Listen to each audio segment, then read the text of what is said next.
If you're watching this now, welcome now. If we're watching this in the future, let's go. Oh yeah, we're waiting still. Oh yeah, we're just waiting around in here in the green room, in the bright green room, where everything's dreamy. And let's see if we can go live over here on the Facebook. See if they can see us. 3, 2, 1, and we're live. And we're live everywhere. How's it feel to be alive on a Saturday? Let's do something in E. E feels right for you and me. And let's just build some things today, including new neuron connections and some, maybe some friendships while we're at it. Let's go. And what we're gonna do is combine right now in our warm-up the idea of having simple things mixed in with some vegetables. We did vegetables this week, as my members know. We worked on just the first 4 frets.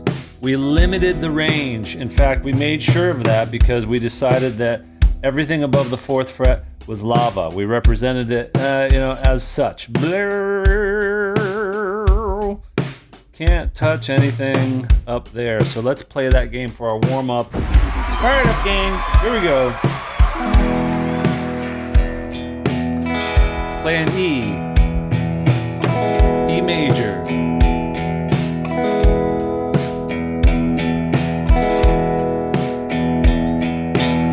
What's up, Moy? What's up, Tim Taylor? What's up, Luther? Now we need this. Check this out.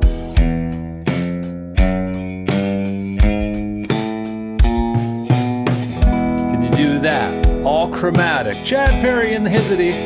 And again. Ken. E. So I'm playing just the first 4 frets, and when I do that, I get non-stop rocking. All connected notes. See if we can go even further. Ba, ba, ba, ba. 1 finger per fret. Bum, bum, bum, bum, bum, bum. And again,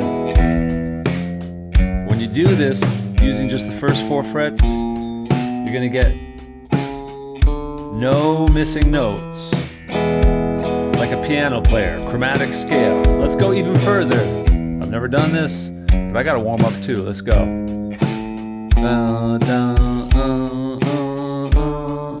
Keep going.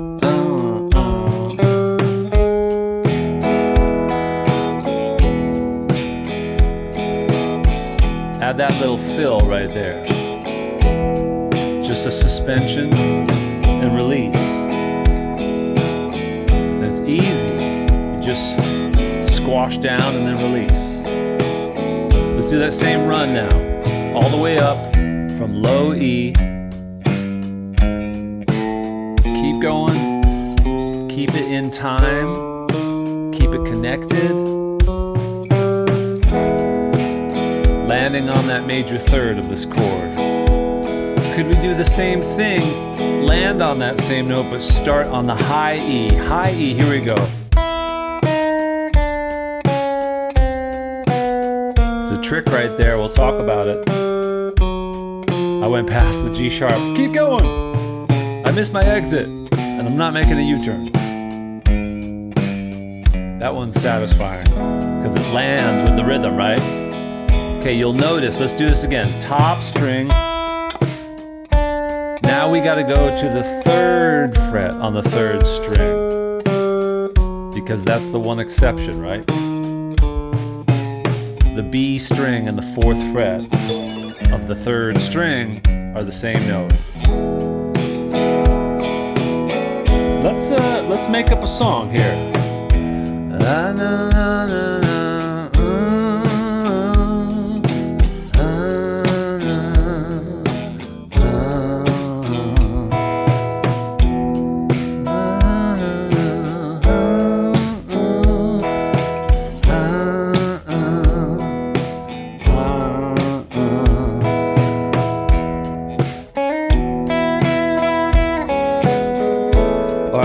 goes the right way. We got out of sync there, but I like that melody, and this is what I'd be doing if I was just sort of like hanging out on a Saturday, making tunes. Start with some simple things. Start with a simple little groove.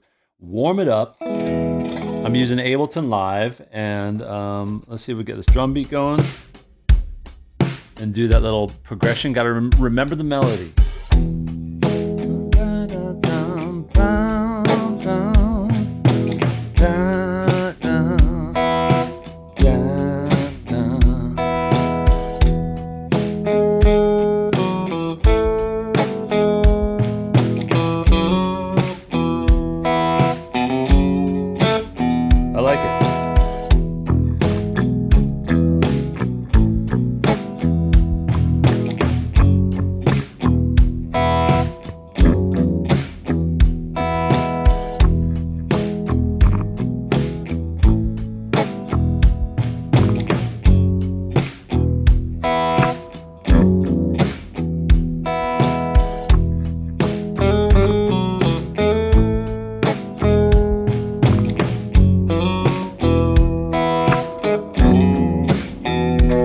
Jam along.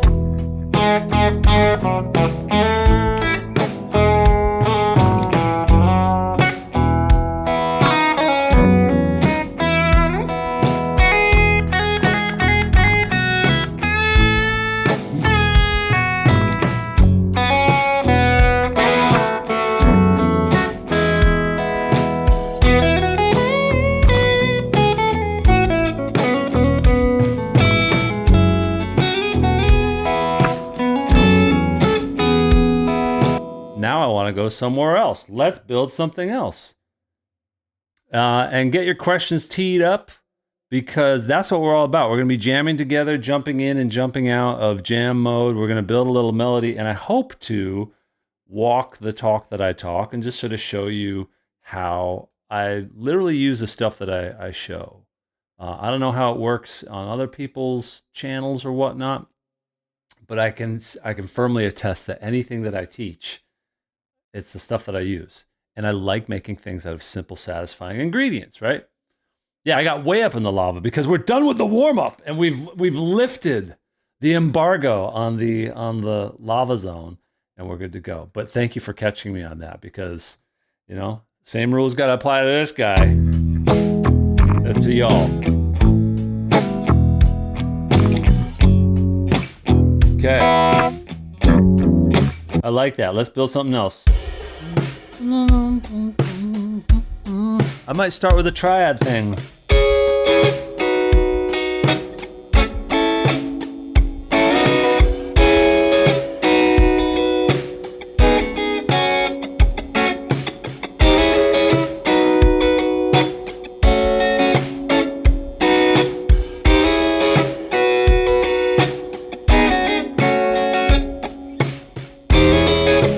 Oh, I gotta clear that. All right. Another little blooper there. Let's try it.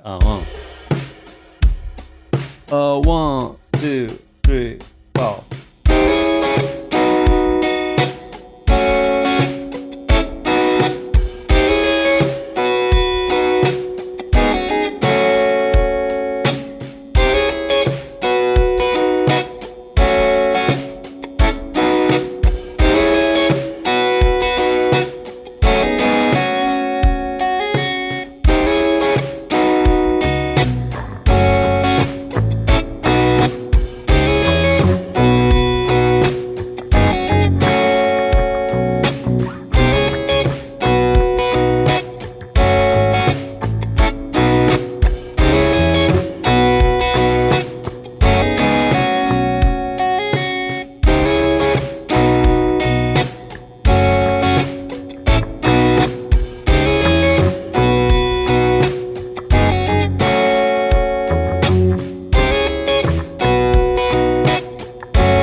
Fun, you know? But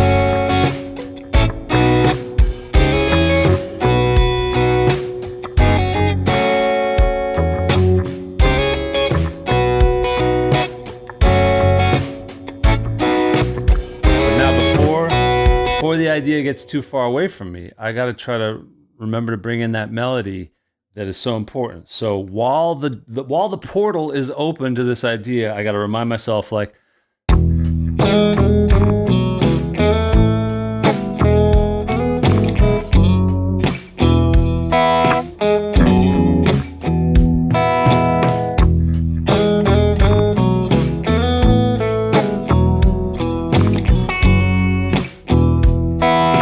where can we go here?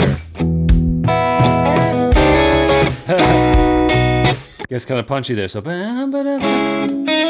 going to look at chord tones, and this is where if it's something that I'm, and then I'll grab onto some questions here. If this is something where I'm having a chord riff lead the way, then the first one started just with melody. I was just sort of playing some simple chords, kind of in open position, and I was singing the melody. Now, when people ask the famous question, like, do you start with words or music? There's like, you kind of start wherever you're interested, wherever you find something that you're passionate about, and there's a spark, right? By the way, if you can see me on the vertical YouTube, let me know, because sometimes I don't know if I sort of goofed up here, and looks like we're there. Looks we're there. Okay, so if you're watching me on the vertical, let me know. And I think we're also on Facebook, and we're on the horizontal, because we always got to be everywhere to everyone. But yeah, so for this part right here, and in fact, the guitar sounds a little bit loud on this, and it's kind of it's taking up a lot of information, right? There's like this, and I like that. But in order to have a melody that works for that, I want to look at these chord tones and see what I can work with here. Like, and maybe I need to also look rhythmically, because there's like,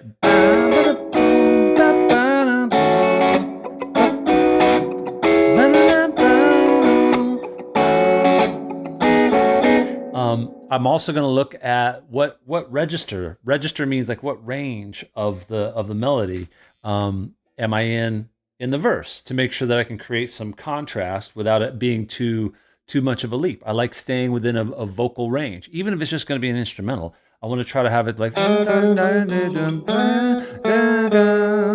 now we've got this, like, so that's the range that I'm in for the verse.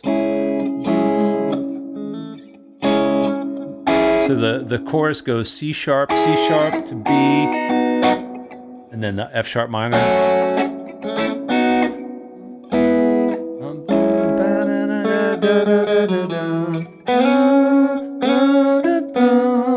I might even just go with the root there.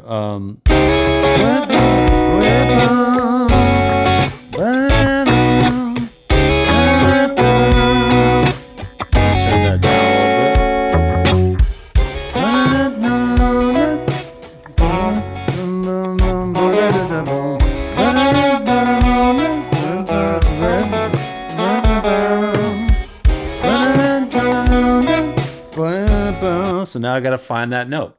I love making mistakes. I love figuring out what I think I hear in my head, playing the wrong notes, and then trial and error, chipping away at it. Maybe you've overlooked the fact that the notes on the guitar, and knowing the names of them and knowing where we are, has its drawbacks, because it might get in the way of, like, well, I've learned that you can't go there and you can't go there because that's not a part of this. And I was like, I have to forget that sometimes in order to get creative. So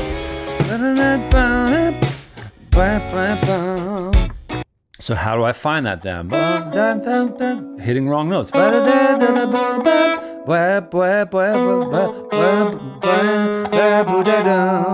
Yeah, and when you break the rules, it's kind of fun to fall back on the realization, like, oh, I think I'm breaking the rules, but then I have rules that help me clean it up, like help me figure out how to shape it up into form. So I have this, and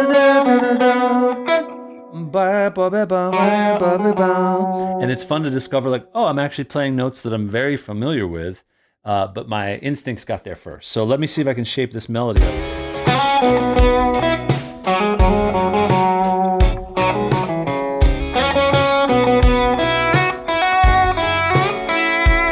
Maybe go higher there.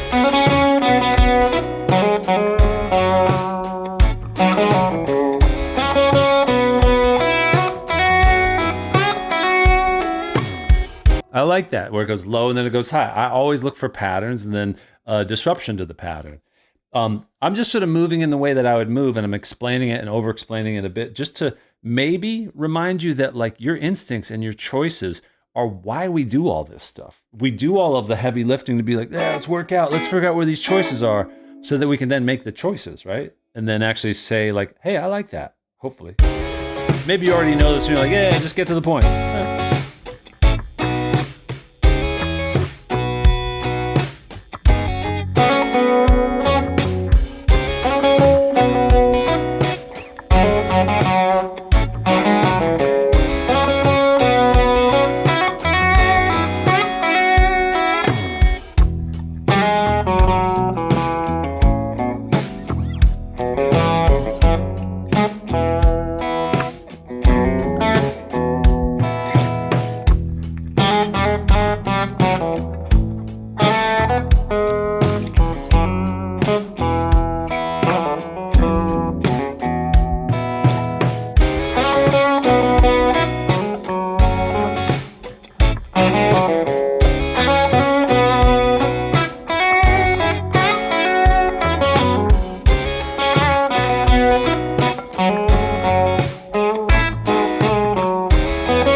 And then you can solo and get lost in it because you sort of you worked hard at making a melody you like, and then when you step out to solo, and you guys could probably tell I was feeling it and enjoying myself because I didn't just come straight into a jam track that someone else made. God bless them, whoever they are, wherever they are. And I didn't just jump in and start playing my usual bag of noodles. Nothing wrong with that. We do that, and we should do that to work out the muscles. Thanks, Jared. Jared knows. Jared's working hard out there to like play every week and get creative, right? But the moment that you have a little bit of something that you've said that feels like a melody, whether it's something that you're learning a song or you're writing a song, and then you venture off to be like a surfer. I don't know. I always look for analogies like a surfer when they walk out to the front of the board like a longboarder to get their toes over the nose to hang 10. It's a lot of fun to sort of earn that moment to go for it. And then you come back before you crash the board, before you spend too much time out there and it just turns into an exercise or the sort of, the sarcastic kind of self-effacing stuff where it's like, oh yeah, this guy's just sort of like wanking off or whatever, like this sort of like when it becomes a little bit self-indulgent. It's fun. It's fun to earn those things. Anyway, let's get into some questions and some coffee. I should have some bossa nova music on in the background or something. But I could see you on Facebook, so I see John over there. John commented. That's great. Nice. All right, great. John's interested in signing up. We have, as you probably know if you're here, because many of you are members, we have our 2-week free trial that we offer, and that's always true. So come check us out in the community. We do workouts like this, and this past week we had a really cool time. I think we had a cool time playing with the first 4 frets. And this is a more open-ended format. Even for these Saturdays, I normally have a real structured map of what I want to do. Today, I just want to kind of jam and talk shop. So ask your question again if you would, if I missed it. I'm going to try to scroll back and catch some of these, and we will switch over into our Stephen Hawking voice over here, which I love. You'll see what I mean in a moment. Let's see. Looking for questions. We got Ozzy checking in. Haven't seen Ozzy in a second. You know what I mean? How you been, Oz? What do we got? Anybody got some questions? And I know my members, help me face my fear of diminished chords. Not really, Zach. Not really, because I'm scared of them too. And in fact, segue alert, I'm so scared of them, I started making playing cards for the infamous, look at these. Look at that. That's a diminished chord. Look at that. Look at that. That's a major triad. Look at that. The minor triad. Collect them all. Players cards. What do you think of that? And when I did this, and I did it for all 12, there's 12 different spots. Did you know that there's only 12? There's not that many. And this is my answer to your question, Zach. they're scary, and and I want to work on them, and I want to beef up on my knowledge of them so I can do like a week of GWATs. There's so many topics that I've held off on teaching in our weekly workouts because I want to do a little bit of a crash course on my own time, and I've just been so busy. But diminished are ones where I don't feel yet like I could do a full week talking about them. For right now, I can talk a little bit about just how great they are as connecting chords. So the one way that I would say you can get started right now, and I'll show you a couple of moves that are just classic diminished chord moves as a passing chord. So when we go from like, if we're in G and we go to like the 4 chord to that 5 chord to that 6, I'd say learn that, and I'll show that to you guys now. And I won't be able to unpack all of like, well, here, diminish this, that, and the other as far as the theory of it. Don't get too much in your head about diminish, because mainly what it is a moment of tension that really wants to resolve. So it's a little bit less about like, hey, what key are we in when that diminished chord shows up?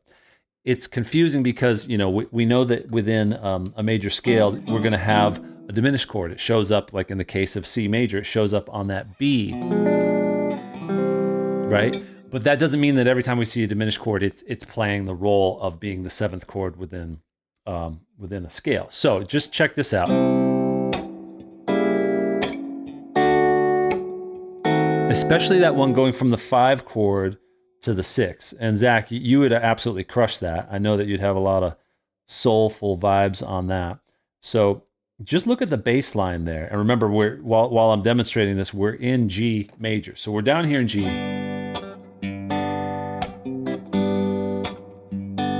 Right? We're in that home of G. Then we go to a D7. But let's check it out. If we went ba-ba-boom, we went to the D, then we went to the boom, to that D sharp diminished, or E flat diminished. And then you got that E minor. It really just sounds beautiful. And notice that this is a good example. When you see that, really just the bass note changes, right?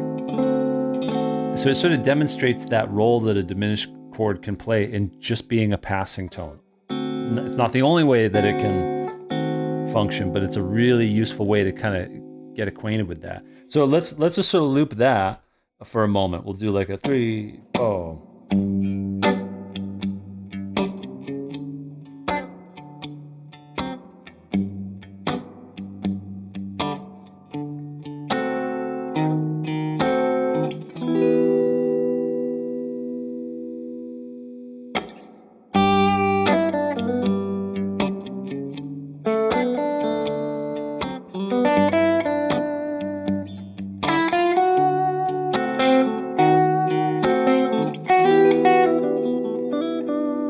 So it's a really nice way to walk into that movement up to the 6th chord. That's one flavor that you can play with there. And that's not the be all end all talk on. Who's got the Dig Dug logo of the Dig Dug dude? Yeah, we're all dating ourselves by making, Dig Dug references. But I see that, whoever that is in there with your icon. All right, let me check some other questions. Let me scroll back. Diatonic or pentatonic scales in the jam. I am using, a mix of both. Yeah, it's always a mix of both for me. I lean a lot on the pentatonic, but as you probably know, the pentatonic is just 5 of the 7 notes that would make up the full, as you're saying, diatonic. Now, the word diatonic, just for what it's worth, I believe only refers to the relationship. It doesn't necessarily, maybe, I don't know, maybe I'm wrong, but like the full 7-note scale is often what I'm using. And then I'll be doing a lot of times pentatonic licks within that. So just a quick example in G, like, and a lot of people, you hear me talking about this, especially my members, it's like, you got to learn the full major scales. Please learn the full major scales. The pentatonic, I don't know if you know how there's like Lego, and then there's the Lego for the preschoolers that's like Duplo, right? Pentatonic can do a lot of things. I'm just being a little bit sassy right now. But when you only have the pentatonic and you decide that, no, I'm good to go, it's like you're playing with the little kid blocks a little bit there. Because the pentatonic is there. It's completely overlaid, right? We know this, right? There's 1, 2, 3, 4, 5, and then it repeats 1, 2, 3, 4, 5. But you're leaving these beautiful colors off the table. And so if I was playing a progression like that one that I had, do I still have it? No, I went to that one. So if I wanted to play like some notes that are in that chord, that 5 chord, I got to bring in that F sharp, and that's only in the full major scale. So heck yeah, I'm definitely using these because I really like these beautiful like those half steps, right? And the half steps only occur between the 7th and the 8th degree and the 3rd and the 4th degree within the diatonic scale. And obviously in the minor, they'd be different numbers, but they would still be in there. Like this G major would be E minor. Right, and I just like that range of expression, among other things. Frogger and Pac-Man, great games and songs. Yeah, I haven't gone back and listened to the tunes, but yeah, Frogger's a classic. I always think of Frogger when I cross the road, and it's kept me alive to this day. Knock on wood, hollow sound. All right, other questions. What does a diminished B chord look like? I showed that. Okay. How can I figure out diminish on major and mirror scale? Whoa. I think we sort of talked about diminish. Okay. Just stopping off a comment to see. What's up, James Box? I remember James Box from way back in the day, from the Twitch days. How you doing, James? Oh, the doggos are good. I mean, there's been some doggos, and we still got Lolly. She's kicking around back there. Tony Boy has passed on and been promoted to full-time angel, but Lolly's a sweetie Bo Beatty.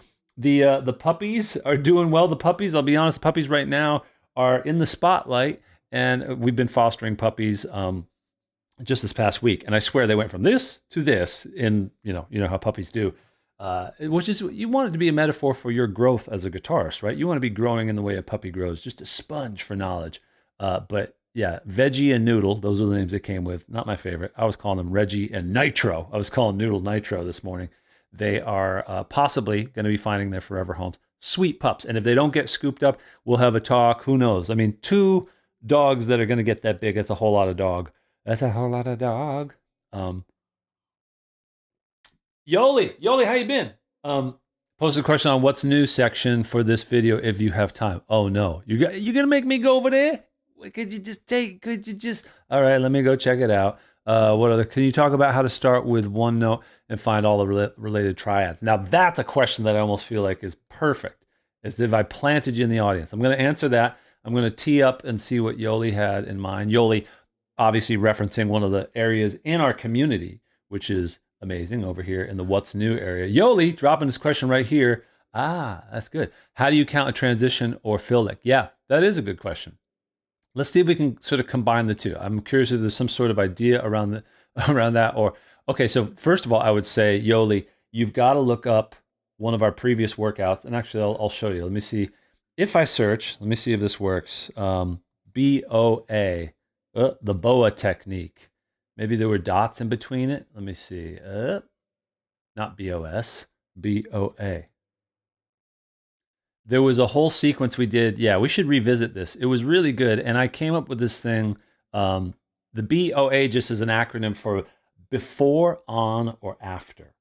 Okay, so check out those workouts. Again, to anyone who isn't a member, what I'm pointing at are these replays that you can search through. And like I just did, I just entered the title that I remembered from it, but you could enter a topic or whatever. If it's in the description at all or the title, it'll pop up. So that's back in the GWAD 257. We're already up to GWAD 555 as of today. But what I want to show you is you will start to get a knack for where your phrase, where the fill is going to start. And so let's stay within G. We have these things up here, right here. And let's do this sort of up-tempo kind of thing right here. We'll have this beat. And we'll just do a backing thing.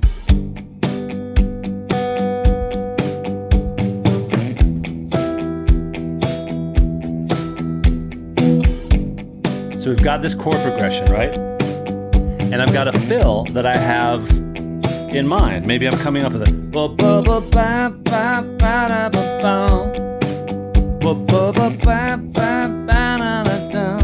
Now my question to you all, and you're going to answer with one word. If you answer with one word, it'll fill up the word cloud, right? Answer before, on, or after where the fill that I was just singing would land. Ignore that. In relation to the downbeat, right, where the chord change is. So just to be clear, we've got G, 2, 3, 4, G, 2, 3, 4, E minor, 2, 3, right? So now you're gonna write before, on, or after, and here's where the lick is.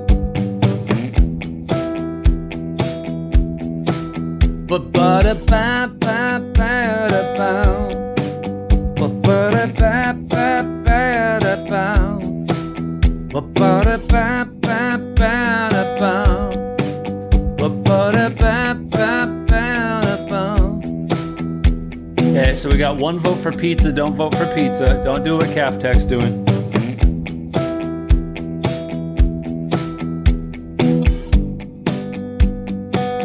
So we got 3 votes for on, 4 votes for on. Okay, so the answer is before, because there's a lot of notes that come before the downbeat. Yeah, this is another one of those things that is sort of invisible to us until we start to realize, like, oh, if I sing along with it, and if you were to sing along with it, you'd realize, like, ba-ba-da, you have these pickup notes. And so to Yoli's question, what you have to figure out is exactly where this lick that you're hearing in your head, and that's maybe the first step and maybe the most important, is that you have to be hearing it musically in your head so that you could hum along and feel the phrasing of it. Because if you can feel the phrasing of it, then you can identify, does it land before the downbeat, directly on the downbeat, or does it start after? Because check this out. If I have the same little progression, 3.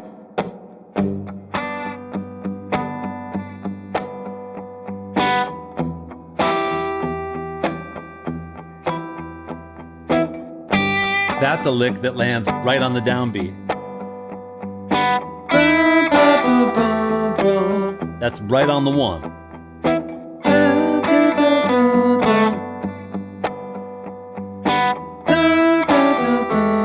That's right on the 1. Versus 1. That's after. 1.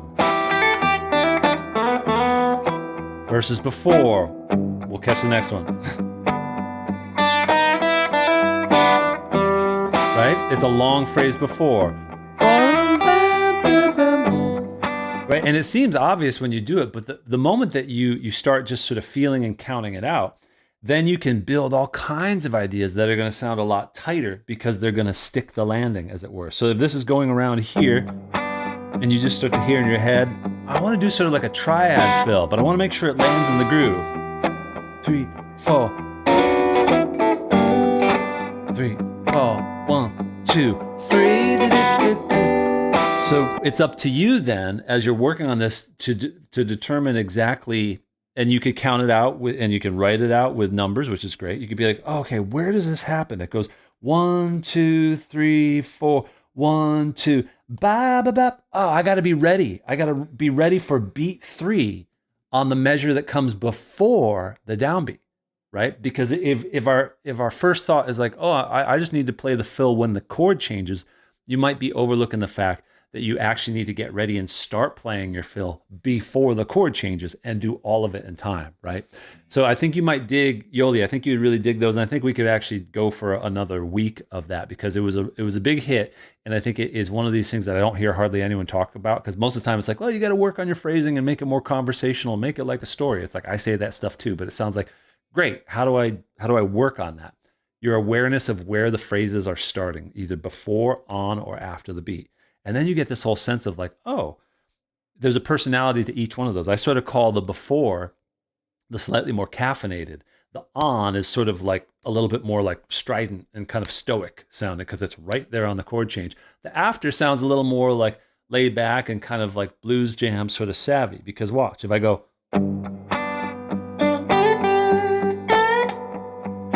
chord, it's got like a call and response quality to it, right?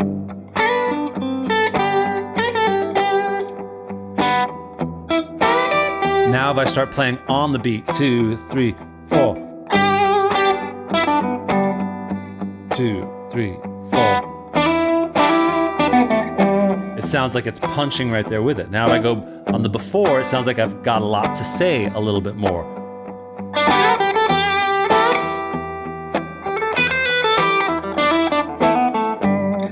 Right? You've got these things that are rolling in and sort of leading the charge. Anyway, let's talk triads now, if we would.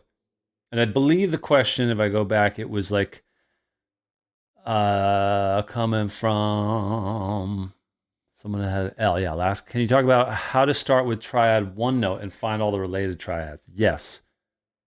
We got into a good, hearty discussion yesterday in our Friday Zoom hang, which we do every Friday, by the way. When you come and join, you get 5 days a week that we go live. You can watch all the replays. And then on Fridays, we do our Zoom hang all together where you can ask me anything and people get a chance to share and show and tell what they've been working on. What you see up on the screen is the truth. I don't need to run Black Friday sales because the best deal in the world is 2 weeks of everything free. You don't pay a dime. If you want to stay for 13.9 days and if you love it and you leave, well, then you're just hurting yourself. It doesn't bother me, but I would love it if you come in and discover the way that we work on this stuff, get you playing more guitar and making these connections, because I'm a good hang. I'm a good easygoing guy, and I always do my best to make sure that you're having a good time and headed towards more progress that sticks. That's our deal. And it's backed by a 30-day money-back guarantee. So even after your 14 days, if you're like, you know what, I dropped a chunk of change and now I'm sticking around, but I'm on day 29.9, I think I'll send them an email. No questions asked. I mean, it'll be a little bit like, oh, okay, but you'll be free to go and you'll get a refund and it's all groovy. Let's talk about triads, because in our conversation on the Zoom call, Caged came up. And Bob, if you're watching now or in the future, it was a great conversation. And I want you to know, I get really nerdy and excited. So I'm when it comes to Cage, I can get a little bit curmudgeonly and just everyone take it with a grain of salt. But it's less about Cage. Okay, here's the thing that I will say about Cage. I realized last night as I kind of sort of stayed up thinking about it, kind of sort of just a little bit, is that it's not... When people say the Cage system, it's actually not this that I have a problem with. It's this. That's what I have the problem with, is the word system. Because there's different ways that the word system can be meant. Here's one way that system could be meant. A system is a method, right? A system is a recipe, is a formula, is a method, it's a strategy, right? You have a system of dealing with things and of like navigating situations. You have a system and a plan of attack. You have a system of working out and getting ready and like a system of thinking on your feet, whatever it is. Or you have something like a digestive system or a subway system. That system is more like a map.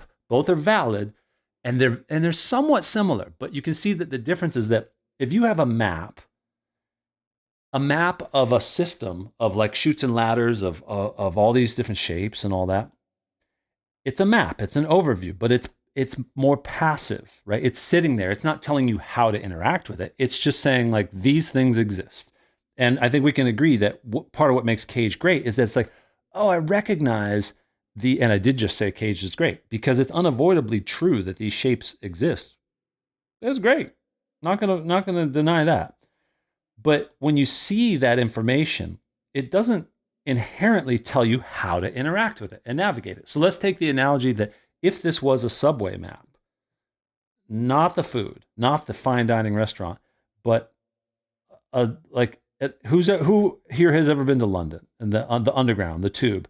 You have these beautiful, colorful maps, and it shows you the Bakerloo line, the Piccadilly Circus line, and all that. I used to live there, but I forget all the proper names. It's like the Oxford Circus and all that. And you've got all these different like subway routes, or as they say, routes, because they say it the right way, the French way. And then when I would say route, they'd look at me like, hello, hang on. What's that then? But that doesn't inherently tell you what the best approach, the best system, the best strategy, the best method would be to get across town when it's busy, or when there's construction, or if the favorite way that you like to go isn't there, which the equivalent of that in music is if you have a strategy for how you use these shapes and how you get around them and how you mind the gap, then you can get resourceful and creative and use different pieces of this whole subway system that are going to look different than other people. And I'm sure there's a lot of people that swear by the cage system that would absolutely agree with me and say that, well, yeah, of course. But what I feel that sometimes is missing is that they assume that everyone's learning and using the cage system the way that they are. And from my experience is that there's a lot of people that aren't. They're kind of learning some pieces of it, and then they're getting a little bit stuck with just the map version of it, and they're not as agile to be able to move around and do things in the moment. I'm just trying to maybe spell this all out here, whatever, with you got to have all the shapes, right? Which is just to say that, like, the thing that I tend to find myself using, and this is to actually get to the question, is roots. Actual ROOT, roots. If I understand where these roots are as my anchors, like, and we're looking at G here, and then there's each one of these roots, if I can find them quickly, and we're all trying to, as far as I can tell, we're all trying to figure out how to navigate the fretboard and know the names of the notes on it, right? If somewhere along the way I screwed that up, I skipped a fret, whatever. It's right around here. But if you can find G quickly and then understand what those triad shapes are around it, that's going to serve you in the moment. That is at song speed, what you want. If you can very quickly like find G and then know that the moment I find a root that is based on the second string, I've got a major triad that looks like that. And this is to what Lost Connection or Last Conservative Standing was asking about. It's like, if you can get fast about finding roots and then know that if I find a root on the first string, then I've got that little piece of it. To me, that's way more like the bite-sized morsel you want to be able to pull up and recall. Yeah, exactly. On and in the Sun, you'll hear a lot of those because that's triads, like that to me is the essential bit of information you need to grab in that moment. Versus if I pull up this entire chunk right here, like that E shape, to me that gets to be too many steps, too much mental processing. And you really need these things to get to a point where they're non-verbal, where you actually don't have to go the E shape of G with the root on the first fret. Like, that's too many steps. By then the chord is changed. And I guarantee that if you are finding that quickly, you're actually, you reach a point where you're not saying those things in your head. And in that way, I understand that the cage system is super useful to get you to that point. But a lot of people don't get it to that point. They stop halfway up the mountain and they think, well, cage is there if I need it, right? In the way that we think, well, Google will have the answer, ChatGPT will have the answer if I need it. And it's like, well, what if there's no Wi-Fi? Or what if there's a slow connection? Like, you will be up a creek if you don't have that automatic. So for me, if I can find the root, if I can find G and then know how to spell the triad just from putting in the reps, then it's there. So I took away the rest of those dots, but if I just have that G, this is how I visualize the surrounding things around G. It's more like a heat map where I have this root. I could play that triad there. I could play that triad there. I could play that one there. And then obviously there's scales. And truly over time from prioritizing like the knowledge of the root is my anchor. That's my location device. That has allowed me to just have a very like, and I think a lot of players are this way, like you have a very like willing and ready brain to just sort of jump in and move with the changes, because I might not hit that G note, but I'll always see it as a bit of like a GPS location device. Versus if I had to bring with me this entire major chord shape in order to access that triad, again, that's like going 2 extra steps in order to get the thing that you wanted. Versus it's worth the effort to get that triad to pop up right there. Which, without further ado, folks, brings me to my latest invention. And I'm not even joking right now. I've got something that my members will have access to. And I'm only saying that, I'm not trying to be too exclusive. This is a beta launch of a project and a product that I am super excited about. And I sort of teased a bit of it yesterday in the Zoom call. Let me just walk you through. This is the virtual version of it, but I'm building as I told you, I'm building these cards that are intended to be like more fun than flashcards. They're intended to be designed to be like playing cards, where you can literally, there's like 3 or 4 games that I've invented on it that are mirrored, based off of Solitaire and like War, and these games that you can play mano a mano, Ray Romano. But check this out. just watch as I go through this. And I'm sorry, I'm all over the place. But that's how we're doing it today. So this version of solitaire using triads, I'm just affectionately calling stacks, and you'll see why. We'll just sort of go through it. And I'll just sort of talk through. There's some made up rules, but basically, anytime there's a card that has I'll call it a top card, the string set of, and make it larger if you can on your screen. Just try to turn your phone sideways or whatever. Those cards are like the aces that can go to the top of the stack. They get to go up here. We want to get all our cards up here in these 9 columns, and you'll see why as we get into it. And there, you flip 3 cards at a time. So I'll flip another 3 cards. And this area here in the middle is where I can sort of stage and store some cards that go together. And you'll see as I go through this, I got a lot of F's in a row, but I swear there's C, F, and G. And again, you'll see why. They sort of serve the role as being like different suits, right? So these are the lower cards, and these ones come in at the bottom of the stack. So this so far isn't a very forgiving hand. I have to keep flipping 3 cards. You'll see why. Okay, so there's another top card, and I'm just putting it over here. This is sort of my organizational process. I'll put the G's over here, the F's over here, and the C's over here. Okay, great. And then that revealed underneath it another top card that I can put right there. And once we get kind of rolling with this, you'll sort of see, oh, this is super satisfying. At least I find it that way. There's another top card, meaning there's a note on the top string, on the first string. And then these other ones are sort of lower cards, so I can't do much with them yet, but I'll flip that. This one stacks right there on top there. So now we're getting like a couple of stacked together. This one goes up there in that column. This is another top card. Ooh, this is exciting. Quite thrilling indeed. Okay, so this one, I recognize that shape. And genuinely, this is like kind of the answer to, I want people to be able to recognize triads a lot quicker. And that's why I've highlighted the root within these with this sort of like the red sort of target symbol, or the O of Frezzo, which is the brand name. So I don't yet have the piece to connect to that, which is a bummer. Okay, so here's something that I'll point out, and this is kind of helpful strategy. This C shape right here matches the exact one of that F. So I'm allowed to put that there to kind of store it, because what that does is that it frees up, it exposes this card, which now I can play, right? So just like solitaire, you have certain things that you can move around, and that got me on a run here now where I expose this one, which I can put up there, which is groovy.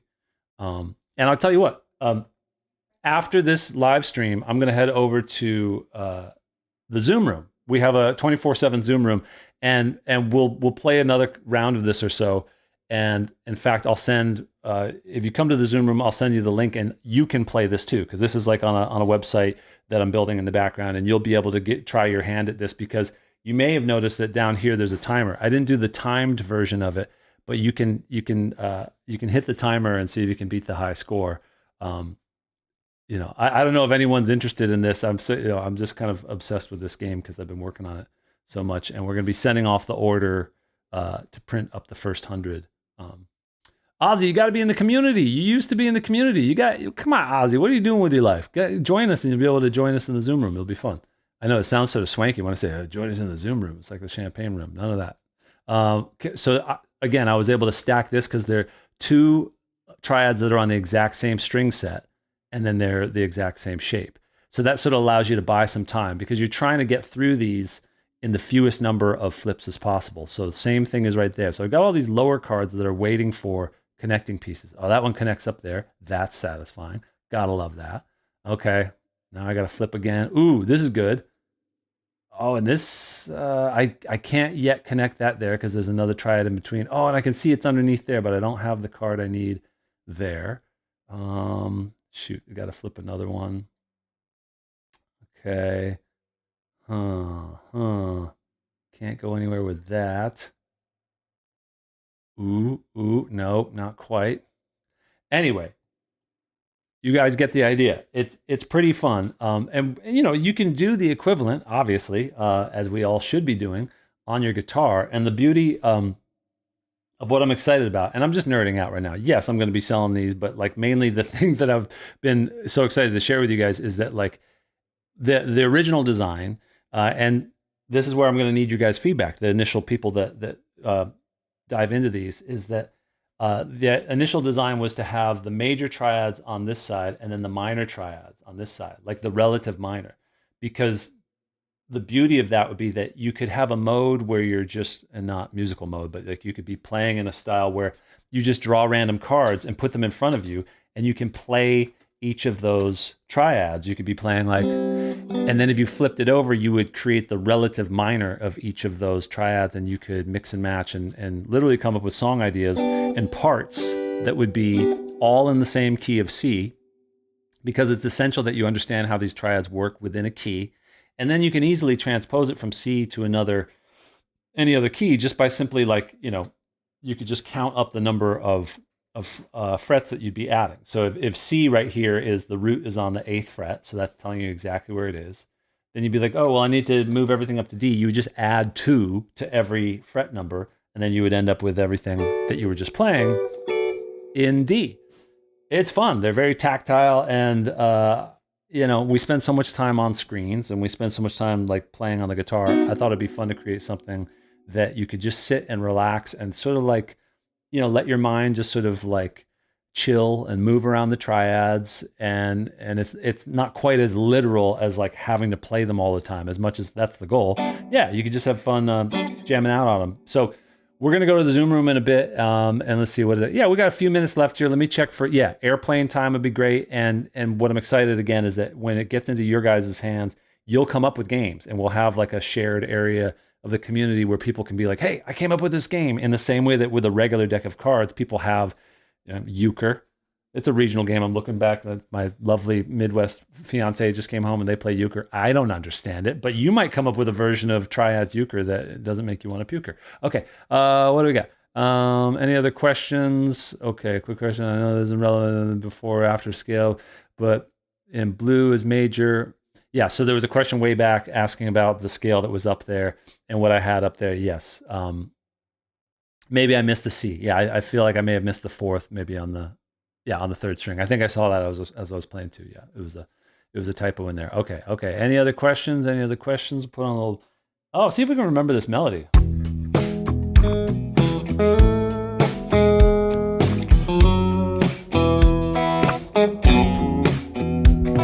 That's a good sign.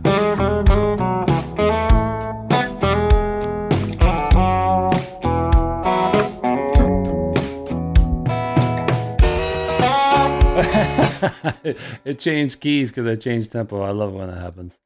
I don't actually love it. I get really upset. It's an Ableton thing. But you gotta be ready for anything on the gig when the backing track goes nuts.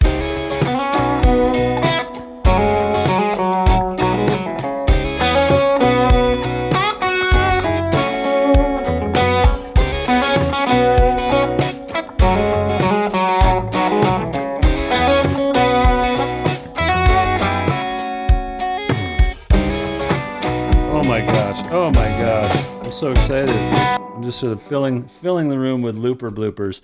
All right, let me see. Make sure the card deck has a case, please. Oh, a case? Are you kidding? Yeah, we're working on the box. In fact, that's the biggest part of the design process right now. As my buddy Galen will attest, I've been sending people mock-ups and I'm finalizing the design, and oh my gosh, it's gonna have a nice swanky box, and it's gonna open and close so slowly. It'd be like, and you'd be like, the good stuff. Anyway, gang, maybe this will work now. Let's see. I'm going to jam on this. Jam along with me. We were playing in E major, and then we're going to head over to the Zoom room. And I'm sorry if I missed any questions. Yeah, the limited first run edition. We'll play some Frezzo over there. Galen, me versus you. That first up, you and I have the court, and we'll see who can set the record for speed and for grace. Oh, good.